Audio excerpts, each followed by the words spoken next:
Le club de la presse d'Europe 1. 19h-20h, Nicolas Poincaré. Le club de la presse d'Europe 1 en direct jusqu'à 20h. Un invité face à 3 grandes signatures d'Europe 1. Ce soir, l'ancien ministre de l'Intérieur, Brice Hortefeux. Bonsoir Brice Hortefeux. Bonsoir Nicolas Poincaré. La guerre en Syrie, la menace terroriste, les derniers chiffres sur l'immigration publiés aujourd'hui, mais aussi les régionales qui sont dans moins de 2 mois. La préparation des primaires chez les Républicains. Sur tous ces sujets, je vous présente les 3 grandes voix qui vont vous interroger ce soir. Michel Cotin, Arlette Chabot et Nicolas Bétou de l'Opinion. Bonsoir à tous les 3. Bonsoir. Brice Hortefeux, vendredi dernier, la France a frappé en Syrie, apparemment détruit un camp d'entraînement de Daesh. Puis on a appris que 6 Français, sans doute, des djihadistes français avaient été tués pendant ces bombardements. Information pas confirmée naturellement, mais on comprend bien que des Français, des djihadistes français ont été ciblés, visés et probablement tués. Si c'est le cas, est-ce que vous pensez que c'est normal, que c'est bien? Est-ce que vous approuvez? L'objectif, c'est de détruire les ennemis de notre pays, les ennemis de notre culture, et c'est de détruire des terroristes. Donc j'entends ce qui peut être objecté comme arguments juridiques qui ne sont pas balayés d'un revers de main, mais l'objectif, c'est de détruire des terroristes. Et donc, si cet objectif est atteint, c'est un bon signal. On avait bien compris la nationalité, c'est-à-dire français, ils sont plus français, ils sont nationalité terroriste. Je ne me préoccupe pas de la nationalité, je me préoccupe de leur qualité, entre guillemets, terroriste. Mais on avait bien compris quand François Hollande a annoncé ces frappes, qu'il parlait de légitime défense, qu'il parlait d'anticiper, et que effectivement, des terroristes capables de revenir chez nous et de commettre des attentats seraient les premiers ciblés. Je considère que la légitime défense préventive est peut-être un élément d'équilibre international. Donc vous approuvez François Hollande dans cette politique? J'approuve la politique française qui consiste à s'en prendre aux terroristes. Nicolas Bétou. Les Américains, dans ce genre d'action, ont été un pont plus loin, un cran plus loin. Ils font de l'élimination ciblée, c'est-à-dire qu'ils désignent quelqu'un, ils disent « nous allons le tuer » et ils le tuent en général par des interventions de drones. Est-ce que cette étape-là, qui est un peu moins aveugle, mais tout aussi destructrice de vie humaine, vous paraît être une étape nécessaire également? Oui, enfin, sur la politique étrangère américaine, permettez-moi quand même de souligner qu'elle n'est pas totalement rectiligne, elle a été sinusoïdale à plusieurs reprises, donc ce n'est pas forcément la référence sur laquelle je m'appuierai. Mais c'est une façon, ma question porte sur la façon de traiter les ennemis des États-Unis. Est-ce que la façon de traiter les ennemis en les ciblant, en les nommant, en les désignant, puis en les éliminant, est quelque chose qui vous paraît, là aussi, explicable et peut-être nécessaire pour la France? C'est peut-être un des éléments, mais en tout cas, ça ne peut pas se résumer à cela, mais ça peut être un des éléments. Oui, ça ne me choque pas comme méthode. Michel Cotin. Plus largement, l'attitude de la politique française vis-à-vis de la Russie intervenant en Syrie, tout en intervenant nous-mêmes. Quelle est votre position? Est-ce que si coalition internationale il faudrait y inclure normalement la Russie? Est-ce qu'il faut rejoindre la Russie? Et est-ce qu'il y a encore un mythe de réformateur hostile à Bachar el-Assad qui serait dans la nature? Bon, Michel Cotin, il y a beaucoup de choses dans ce que vous dites. Premier élément, la France a-t-elle eu raison d'agir comme elle l'a fait vis-à-vis de la Russie? La réponse est non. Elle a eu tort. Deuxième élément, est-ce que pour résoudre ce qui se passe en Syrie, il faut se mettre autour de la table tous ceux qui combattent Daesh? La réponse est oui. Troisième élément, je vais même un petit peu plus loin, mais peut-être ça va être votre interrogation suivante, la question de la présence précisément de Bachar el-Assad autour de la table. La réponse est non pour Bachar el-Assad, mais oui pour des représentants de cette sensibilité, entre guillemets, et en tout cas pour être plus précis que le mot sensibilité qui est sans doute inadapté, des représentants du parti Baas, la réponse est oui. Donc vous voyez, je suis assez clair. Ma conviction, c'est qu'autour de la table, il faut qu'il y ait bien sûr les Russes, les autres parties prenantes, dont la France, cela va de soi, et des représentants du parti Baas. Vous êtes clair jusqu'à la précision sur Bachar el-Assad. Vous dites qu'il ne doit pas être autour de la table. Est-ce qu'il peut y avoir des discussions, des négociations, quand bien même Bachar el-Assad serait encore au pouvoir? Pas partie prenante des discussions, mais avec certains de ses partisans autour de la table, lui restant au pouvoir. c'est naturellement toute la difficulté. C'est pour ça que je précise bien ce qui, à mes yeux, devrait être, c'est-à-dire une présence du parti basse, mais pas celle de Bachar el-Assad. Et pour aller un petit peu plus loin... Donc le préalable, encore une fois, du départ de Bachar el-Assad, qui a été le préalable posé par la France depuis le début, n'est pas le vôtre. Non, je dis, le préalable, c'est que toutes les parties prenantes, combattant Daesh, doivent être autour de la table. Bachar el-Assad, ce n'est pas possible pour toutes les raisons que l'on sait. Je vous rappelle, naturellement, parce qu'il faut toujours le souligner, qu'il est responsable de la mort directement de 250 000 Syriens. Et je dirais d'ailleurs plus largement qu'il est responsable d'une migration incroyable syrienne, puisque la moitié de la population a été déplacée de son lieu d'habitation. La moitié. C'est un chiffre considérable. Alors ça fait 11 millions à peu près sur 22 millions que compte la population et que compte la Syrie. Donc cela me semble donc indispensable. Enfin, il me semble impensable qu'il puisse être autour de la table, et il me semble indispensable que des représentants du parti basse puissent y siéger. Mais est-ce que vous avez quand même des interrogations, vous aussi, sur l'action et le but de la Syrie, de la Russie, parce qu'on a quand même l'impression que c'est d'abord sauver Bachar et le régime en attaquant tous les opposants, et éventuellement, peut-être, après, l'État islamique, mais que l'État islamique n'est pas, pour l'instant, la première cible de la Russie et des Russes qui soutiennent Bachar. Mais c'est bien le soutien au régime. Oui. C'est ça, il y a un doute sérieux. Tout ce que vous dites, Arlette Chabot, permet de rappeler une vérité, c'est que si l'on avait été actif à l'initiative au cours de l'été 2012, nous n'en serions pas là. On est aujourd'hui... Oui, mais d'accord, mais attendez, c'est pas une page blanche. Et depuis, en 2012, pendant l'été 2012, Nicolas Sarkozy avait alerté. Exactement, Nicolas Sarkozy avait alerté, avait se demandé, avait été d'ailleurs stupéfait de la passivité française sur ce sujet. L'inaction et passivité. Un an après, François Hollande était prêt à bombarder aussi, à faire des bombardements ciblés. C'est l'Amérique qui a lâché. Les choses auraient été faites en 2012, nous ne serions pas ce soir en train d'en parler. Si les choses avaient été faites en 2013, c'est-à-dire si les Américains n'avaient pas oublié, en l'occurrence Obama, sa promesse d'intervenir sur une certaine ligne rouge a été franchie, est-ce qu'on en serait aussi là aujourd'hui ? Merci de rappeler que ce que je viens de dire en début d'émission, c'est effectivement vrai. C'est-à-dire que la politique américaine n'a pas été totalement rectiligne. Voilà. On marque une pause et on revient avec Brice Hortefeux. À l'instant d'ailleurs, l'État islamique, dans un communiqué sur Internet, confirme la mort de son numéro 2 qui s'appelle Abi Moutaz al-Qorachi et qui aurait été abattu donc, par un bombardement américain. Le club de la presse d'Europe 1. C'est jusqu'à 20h avec vous, Nicolas Poincaré. Et avec Brice Hortefeux, ancien ministre de l'Intérieur, député européen, les Républicains, conseiller politique de Nicolas Sarkozy, face ce soir à Arlette Chabot, Michel Cotta et Nicolas Bétou. Vous avez forcément lu, Brice Hortefeux, cette interview du juge Trévidic qui quitte ses fonctions de juge antiterroriste et qui donne une interview à Paris Match en disant « La France est désormais la cible principale de l'État islamique. Le pire est à venir en termes d'attentats contre la France. » Oui, ça on le sait depuis déjà assez longtemps. Vous avez d'abord les publications de Daesh, vous avez les déclarations de ses porte-paroles qui appellent très directement à s'en prendre à la France, aux Français.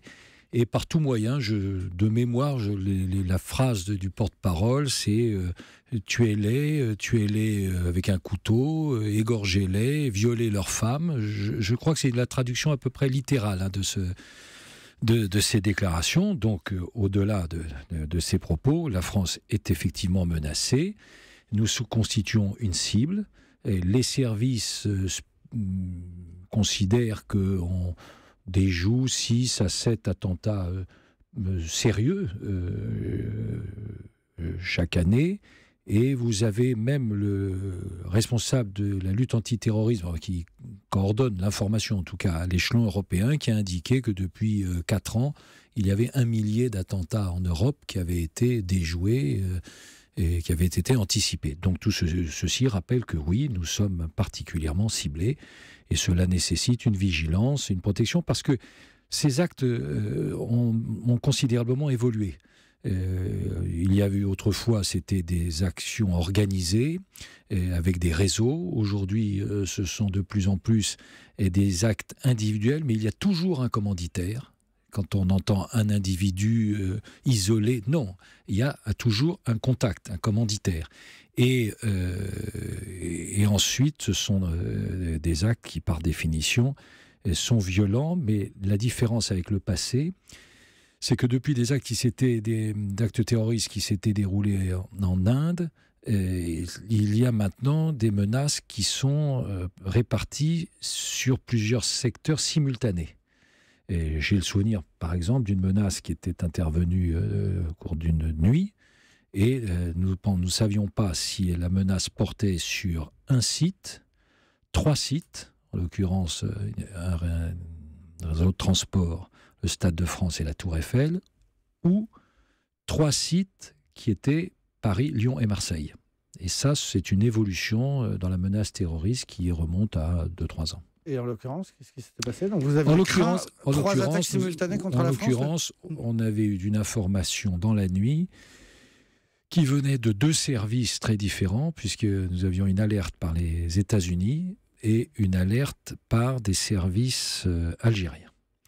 Et donc la conjonction de ces 2 alertes fait qu'on avait été, évidemment d'abord normal, réveillé en pleine nuit, et s'en était suivi une réunion de crise, et afin d'essayer d'obtenir des informations complémentaires sur les lieux menacés. C'est qui est très difficile à faire. Mais en tout cas, nous avons, ce qui est vrai depuis de nombreuses années, des services spécialisés qui sont certainement parmi les plus efficaces du monde. Nicolas Béteau. Alors, on a vu quelle était la réponse de la France, ou en tout cas la tentative de réponse de la France à l'extérieur de ses frontières, face à cette menace terroriste dont on parle à l'instant.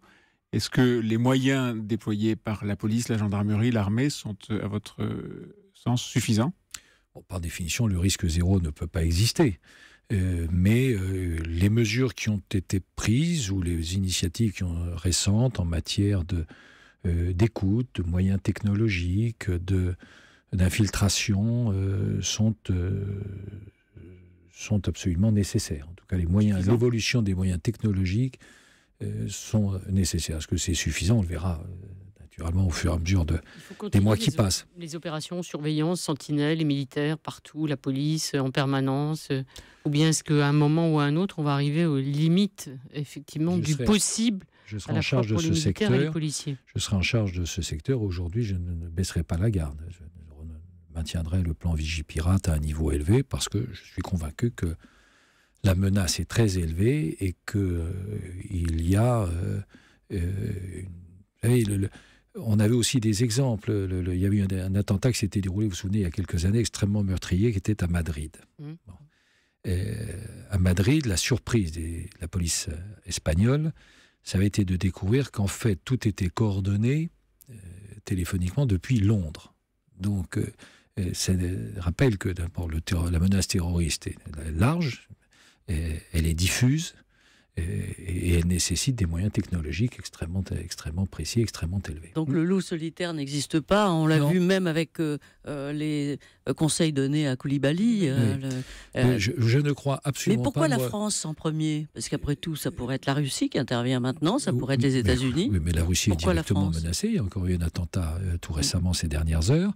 Nous sommes menacés parce que d'abord, nous sommes une puissance coloniale. Donc il y a un passif historique. Ensuite, parce que nous sommes présents sur plusieurs sites aujourd'hui. Et enfin, parce que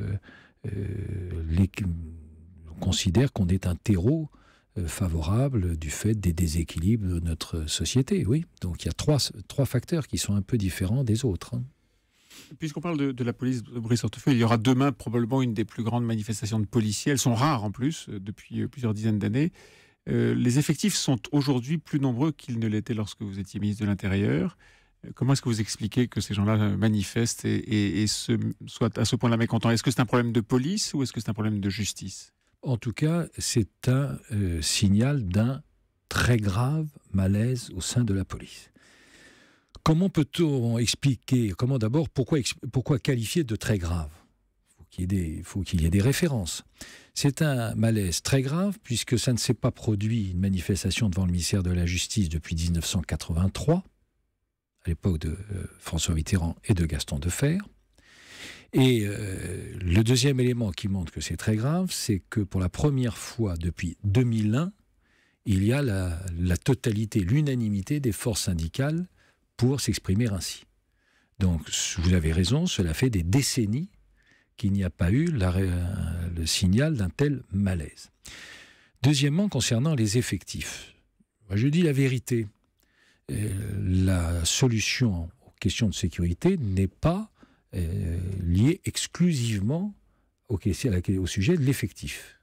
Il y a encore une fois la technologie qui est particulièrement importante. Mais si on reste sur la technologie, le gouvernement actuel met en avant les chiffres, effectivement, des recrutements. Bon. 2 remarques. Première remarque, la mise en place des 35 heures, ça a coûté l'équivalent de 8000 policiers en moins. 8000. C'est ça la réalité des 35 heures. Et deuxième remarque, nous serons, contrairement à ce que dit le gouvernement, et vous le savez encore mieux que moi, M. Bétou, le seul des grands pays européens dans lequel la dépense publique continuera à augmenter. Précisément parce qu'on continuera à recruter des fonctionnaires. Mais il y a des priorités. Oui, mais attendez, franchement, la police, la justice, ça doit rester des priorités. Oui, on doit continuer à embaucher des policiers. Justice, l'enseignement, la santé. On vient de parler du terrorisme. Mais on vient de parler de terrorisme. Franchement, il n'y a pas un Français qui est choqué du fait qu'on embauche, qu'on recrute. Le problème, c'est qu'il faut pour cela que je vous dis la vérité, parce que si c'était aussi simple, recrutons des policiers et la question de la sécurité serait réglée, franchement, on y aurait pensé alors, aussi. comme c'est pas simple, Brice Hortefeux, ce qu'on va faire, on va faire une pause pour avoir plus le temps pour y revenir. Brice Hortefeux est l'invité du Club de la Presse. À tout de suite. Le Club de la Presse d'Europe 1. 19h-20h, Nicolas Poincaré. Le Club de la Presse d'Europe 1 avec Brice Hortefeux, ancien ministre de l'Intérieur, député européen face à Arlette Chabot, Michel Cotta et Nicolas Bétou. On va encore parler un petit peu de police avant d'en venir à la préparation des primaires et à l'affaire Morano. C'est Michel Cotta qui vous pose la prochaine question. Une solution sur la police, puisque c'est vous, je crois, qui venez de la dire. Est-ce qu'il n'y a pas une façon d'utiliser mieux une police municipale par rapport à la police nationale dont vous jugez qu'on ne peut pas intégrer indéfiniment de nouveaux venus? Cette police municipale, est-ce qu'elle a un sens? Bon, d'abord, il faut savoir de quoi l'on parle. Moi, je crois à la bonne volonté des gouvernants, et je crois d'ailleurs à la bonne volonté du ministre actuel de l'Intérieur dans l'espoir qui est le sien d'améliorer la question d'améliorer la sécurité de nos concitoyens. Malheureusement, les résultats ne sont pas en rendez-vous.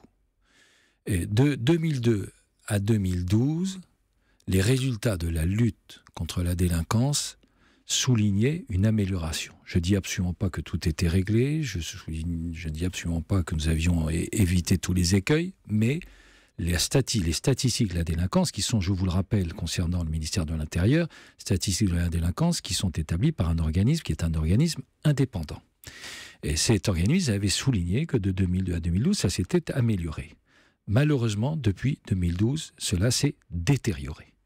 Et si vous prenez les 3 grands agrégats, si on prend les 3 grands agrégats, qui sont les violences aux personnes, les atteintes aux biens et les infractions économiques, ce sont les 3. Après, on peut subdiviser, il y en a lesquels c'est un peu meilleur que d'autres. Mais si vous prenez les 3, depuis 2012, ça s'est profondément dégradé. Et sur ce qu'on appelle les 12 derniers mois glissants, là aussi, ça a continué à se détériorer. Donc, il y a la vigueur... Attendez, il y a la vigueur des mots et il y a la faiblesse des résultats. Qui viennent d'où ? Qui viennent de plusieurs... Les policiers, demain dans la rue, vont stigmatiser les rapports avec la justice et le laxisme de la justice. Est-ce que c'est un élément d'explication ou est-ce qu'il y en a d'autres ? Vous n'avez pas répondu sur la police municipale. Sur la police, pour répondre d'une phrase à Michel Cotta, c'est un sujet extrêmement compliqué. C'est vrai que je pense, mais ça n'engage que moi, nous avons d'ailleurs au sein des Républicains une rencontre, une convention sur ce sujet, comme on l'a fait sur le travail, comme on l'a fait sur l'immigration. Sur la sécurité, on va faire sur la sécurité, qui aura lieu le 3 novembre. Il y aura donc des propositions. C'est un travail en profondeur, extrêmement passionnant d'ailleurs, qui est fait, puisque notre objectif, c'est bien sûr de proposer un projet crédible d'alternance. Et donc, ça sera sur les questions de sécurité le 3 novembre. Pour ma part, je pense que la police nationale doit être de plus en plus une police d'intervention, et la police municipale exercent des fonctions de proximité. Je pense qu'il y a une évolution qui est une évolution importante. Mais ce sont des choix qui seront faits de manière collective. Mais ma conception, et en tout cas l'expérience que j'ai de mon passage au ministère de l'Intérieur, m'y encourage.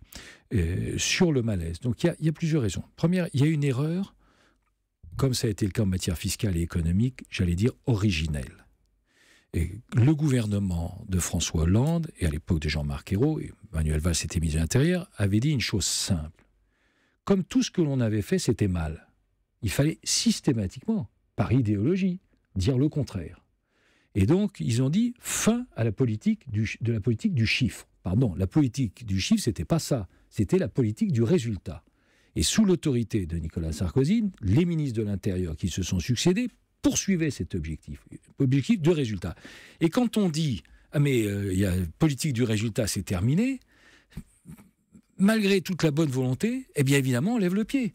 Si vous dites dans votre rédaction, de toute manière, peu importe le résultat des ventes de l'opinion, ce n'est absolument pas le sujet, ben, par définition, ça démotive aussi un peu. Donc il y a cette raison-là, une erreur originelle. Non, il faut qu'il y ait des résultats. La puissance publique doit obtenir des résultats dans ce domaine comme dans les autres. Non, mais il y a une deuxième raison. C'était pas là-dessus, c'était sur le supposé laxisme et le risque de monter la police contre la justice. Pardon, j'ai écouté, moi, avec beaucoup d'attention la question de Nicolas Bétou, c'était les raisons de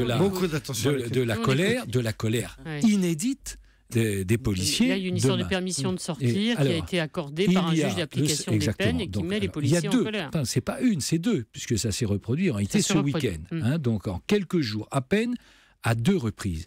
Mais là aussi, c'est le rappel d'une erreur originelle en matière de réponse pénale. Vous savez, quand on vous dit les peines planchées, c'est terminé. Quand on vous dit, si vous faites... Bien sûr que si. C'est pas la même chose. C'est un an.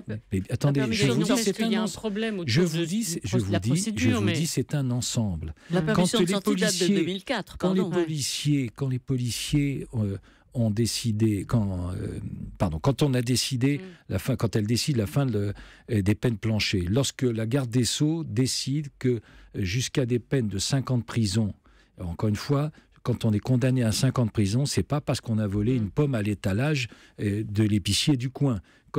Pour des peines jusqu'à 5 années de prison, on ne sera plus obligé d'exercer une seule journée en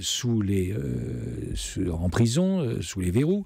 Eh bien, ce sont autant de signaux qui sont reçus à la fois par les délinquants.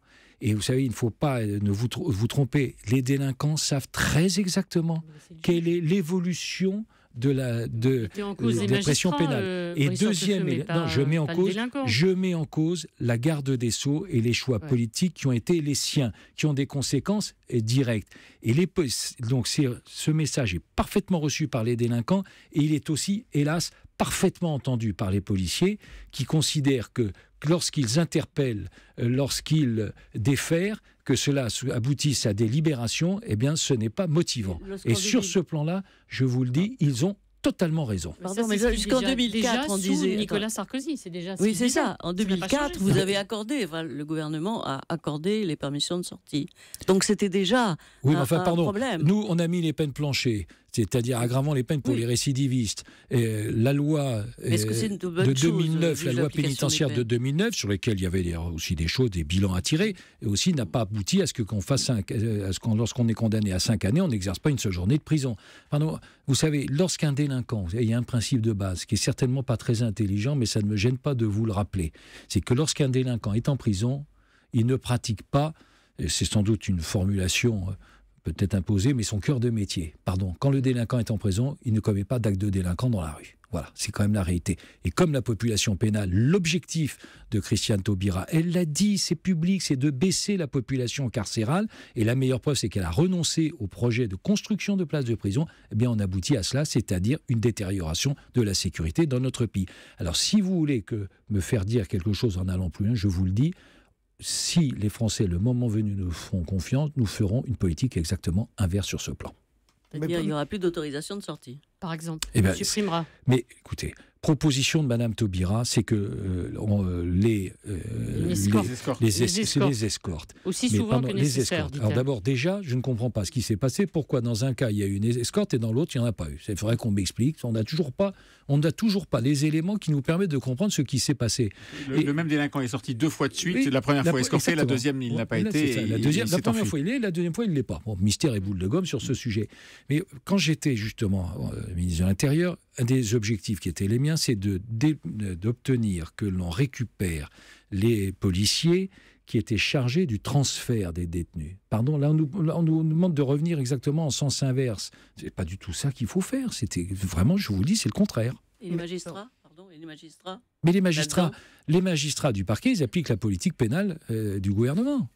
Mais la politique pénale du gouvernement, juste pour être précis, Christiane Taubira n'a pas dit, comme vous venez de le laisser entendre, que quand on est condamné à 5 ans de prison, on ne va pas en prison. Si. Elle a dit que pour les peines passibles de jusqu'à 5 ans de prison, les magistrats avaient la liberté de mettre des peines alternatives. Elle n'a pas décrété que personne n'allait en prison quand on est condamné à 5 ans. Liberté de peine alternative, ça veut dire ne pas aller en prison. Pardon de vous préciser les choses, mais c'est l'occasion. Que les magistrats pouvaient donner des peines alternatives, pas que les magistrats devaient donner des peines alternatives. C'est très exactement ce que je viens de dire. Jusqu'à des peines de 5 années de prison, il est possible à un délinquant de ne pas passer une seule journée sous les verrous. Il est possible. Ça. Moi, j'avais cru entendre, comme vous venez de le dire, que désormais, plus personne n'allait en prison. Non, mais le résultat même, c'est une possibilité qui est offerte. Voilà. Et c'est une possibilité qui ne va absolument pas dans le bon sens. On marque une dernière pause, Brice Hortefeux, et on revient avec Arlette Chabot, Michel Cotta et Nicolas Bétois tout de suite. Le Club de la Presse d'Europe 1. Avec vous, Nicolas Poincaré. Et avec Brice Hortefeux, l'ancien ministre de l'Intérieur de Nicolas Sarkozy, face à Michel Cotta, Nicolas Bétoux et Arlette Chabot qui vous pose la prochaine question. Oui, on est un peu inquiet. Comment va Nadine Morano? Avez-vous des contacts avec elle? Vous aviez été une espèce de médiateur, si je puis me permettre, en quelque sorte. Essayer de la persuader, Nadine Morano, de signer, d'envoyer une lettre d'excuse, de regret, etc. Ça n'a pas marché. Que va-t-elle faire? Et avez-vous des regrets de la fin de cette histoire, la manière dont elle a été conclue?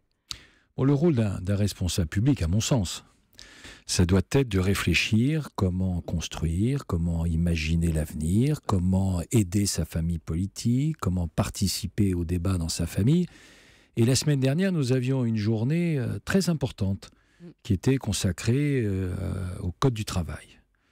Sujet majeur, les États-Unis n'ont pas beaucoup de code du travail. La question n'était pas sur le code du travail. Attendez, elle a gâché la journée, en clair. Elle a gâché la journée. Donc c'était un sujet, vous savez, un sujet essentiel qui touche donc à l'emploi. Ouais. Je vous rappelle que sur les 40 mois de la présidence Hollande, il y en a 36 dans lesquels cela a augmenté. Elle a gâché la journée. Mais voilà, donc on a parlé que de Nadine Morano, c'est de notre faute. Je suis très surpris que vous ne m'interrogiez pas sur ce qui s'est passé au cours de cette journée. C'est de sa faute. Et vous parliez de Nadine Morano. Tout ceci pour dire sérieusement que je trouve que c'est triste et que Nadine Morano a confondu race et racine. Ouais. Mais elle bosse en ce moment, elle travaille, vous lui avez dit, Nadine, réfléchit. Et donc, si elle avait dit que notre pays avait été, ses racines s'inscrivaient dans une tradition judéo-chrétienne, elle aurait eu parfaitement raison de le dire, c'est un fait. Pas employer le mot race, quoi. Et elle a choisi de s'exprimer différemment, de le répéter, de le confirmer, de l'annoncer, de l'amplifier. Bref, à partir de là, cela a choqué. Et à commencer par le candidat aux élections régionales dans sa région, Philippe Richert, le président de la région Alsace, et la totalité des autres têtes de liste. Donc, pour être tout à fait sincère, je trouve triste, je suis triste pour Nadine Morano, et je trouve que c'était inutile pour notre famille politique, puisque nous travaillons très sérieusement, après une période où Nicolas Sarkozy a mis toute son énergie à l'apaisement et au rassemblement.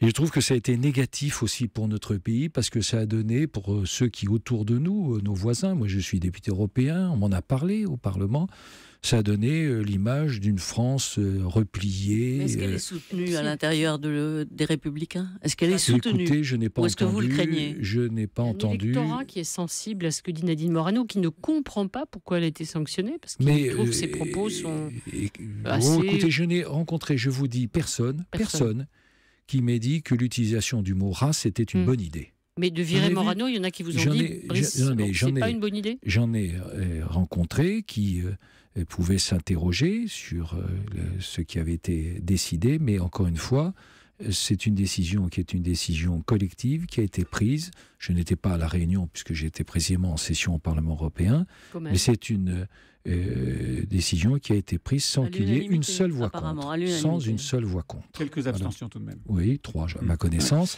mais aucune voix contre. Vous dites le rôle du président du parti et du parti, c'est inutile et c'est négatif. Apaisement et rassemblement. Il y a une mécanique qui est en place, qui est celle des primaires, qui n'est pas précisément une mécanique qui va vous apporter de l'apaisement et du rassemblement, puisqu'au contraire, c'est fondé sur la division des différents candidats. Et là, ça paraît être un détail, mais il y a un sujet qui énerve beaucoup, c'est le nombre des bureaux de vote qui seront mis à la disposition de tous ceux qui voudront, de droite et du centre, choisir leur candidat à l'élection présidentielle.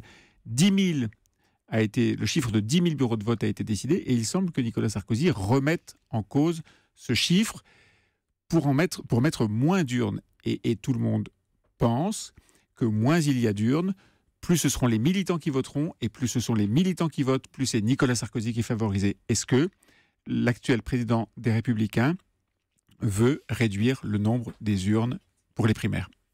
Je vous réponds en vous précisant quand même un point. C'est que Nicolas Sarkozy, lorsqu'il était candidat à la présidence de notre famille politique, avait pris un engagement, c'est de mettre en place la procédure des primaires.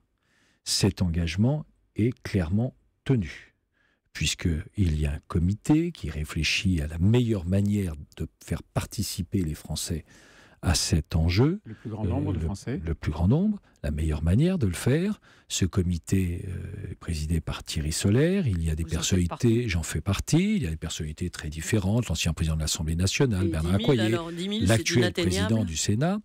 Et ce qui s'est passé, c'est qu'à l'occasion de la réunion des cadres départementaux de notre famille, certains se sont émus, y compris publiquement, de la difficulté de rassembler autant de bénévoles, parce que c'est un acte naturellement de bénévolat pour tenir ces urnes. Le chiffre de 10 000, ça veut donc dire, en comptant sur les chiffres classiques, c'est-à-dire 3 personnes pour tenir un bureau, les remplaçants, il ne reste pas toute la journée, ça veut dire qu'il faut sans doute entre 5 et 8 personnes par bureau, c'est-à-dire avoir 50 à 80 000 militants bénévoles pour tenir. Il y a beaucoup plus de militants dans votre parti, ça ne poserait pas de problème. Ça me permet effectivement de rappeler que les Républicains sont aujourd'hui la première force territoriale, la première force électorale et la première force militante. Donc grand bonheur.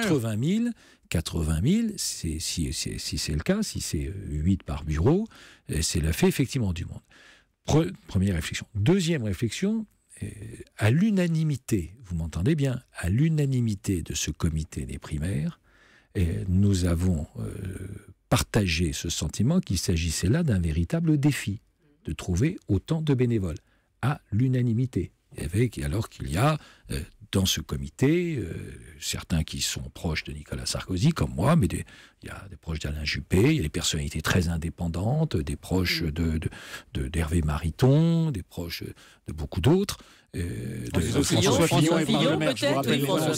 Mais vous avez raison, c'est comme le nom des candidats potentiels à la primaire. Je n'arrive plus moi-même à suivre. Bien sûr. Mais donc de proches de Bruno Le Maire, des proches de François Fillon, des proches. Mais quand même, Nathalie fait partie de ce comité. Enfin, ce comité a décidé 10 000 euros, n'est-ce pas ? Vous êtes très productive et créatrice. On arrive au bout, donc on va la réponse sur les 10 000 euros de vote. A dit 10 000. Ce comité dit 10 000. C'est un bon objectif.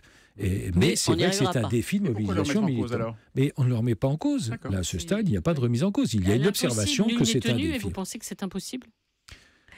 Je pense que ce chiffre qui a été adopté à l'unanimité, nécessiterait une mobilisation extrêmement importante et nous devons nous préparer à cette mobilisation. Est-ce que ça peut être une cause de rupture à l'intérieur du processus des primaires ? Un candidat, je ne cite pas lequel, disant non, c'est pas ce qui avait été convenu, je suis pas d'accord. Vous voyez, parfois j'ai des réponses longues et puis là j'ai des réponses courtes. Eh ben, ça m'arrange. Merci beaucoup. Brice Hortefeux, ancien ministre de l'Intérieur de Nicolas Sarkozy, député européen. Les Républicains étaient ce soir face à Arlette Chabot, Michel Cotta et Nicolas Bétou. Demain, c'est Alain Mingue qui sera à votre place.